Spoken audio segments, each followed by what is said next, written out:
All right, I am here with, what's your name? I'm Shelby Bertrand with the APPC. APPC, and what does that stand for? That's the Animal Protection Party of Canada. Oh, very cool. Is this your first time running with them? It's my first time running ever, yes. Oh my gosh. And how's that going? It's going very well. A lot of my mission has been about bringing the APPC to Ottawa because we've never had a candidate in Ottawa before. So this election has really been about introducing the people of Ottawa to APPC. Oh, very cool. And I guess, are you like someone who's passionate about animals? That's how you got involved with that? Yes, I guess it's what drew me towards the organization and led me to discover them. I was disenchanted with what I call in a lot of my talks and appearances that I've made. I was disenchanted with what I understand as classical activism.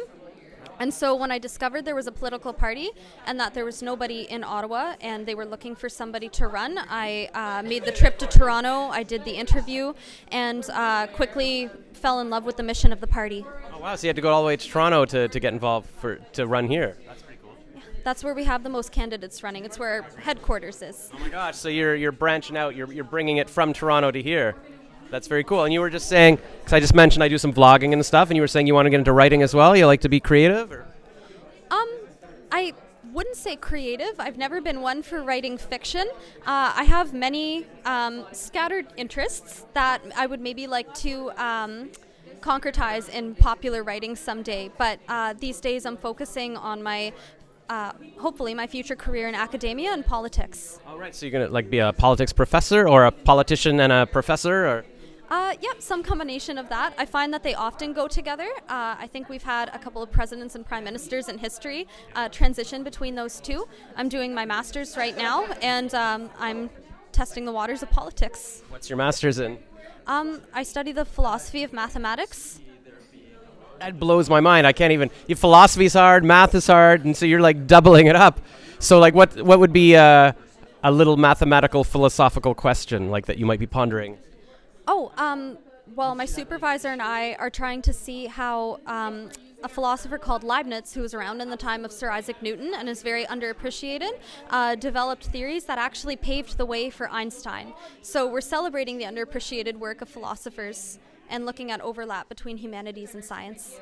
Wow. Well, philosophers are definitely underappreciated, and so thank you for keeping that alive. Yeah, you know what? I was actually thinking recently, I was I'm glad that there still are philosophers, people who think about things and think about life and the meaning of life and math and all this stuff, because everything these days seems so trivial. It's just what's the latest joke on YouTube or what's the the superhero movie or whatever. So it fascinates me when people are actually still studying old books and thoughts and sitting there thinking. Well, thank you for doing that. Well, thank you so much for bringing up the value of philosophy, because something that I find very important is for people to understand that even though the big questions are things that philosophers are known for, and in and of themselves, they have intrinsic value, of course, I always take a moment to talk about the practical value of philosophy as possibly the best thing you could ever do for yourself cognitively. I think there's a bit of a stereotype about what kinds of university disciplines are practical and what kinds aren't, and I'm proud to say as a philosophy major that I've never known my friends to struggle for jobs, especially in today's day and age where I guess matters of mass availability of information and people becoming more and more refined in their opinions, that's becoming more and more of a trend. Philosophers are in demand. We're also known for just having very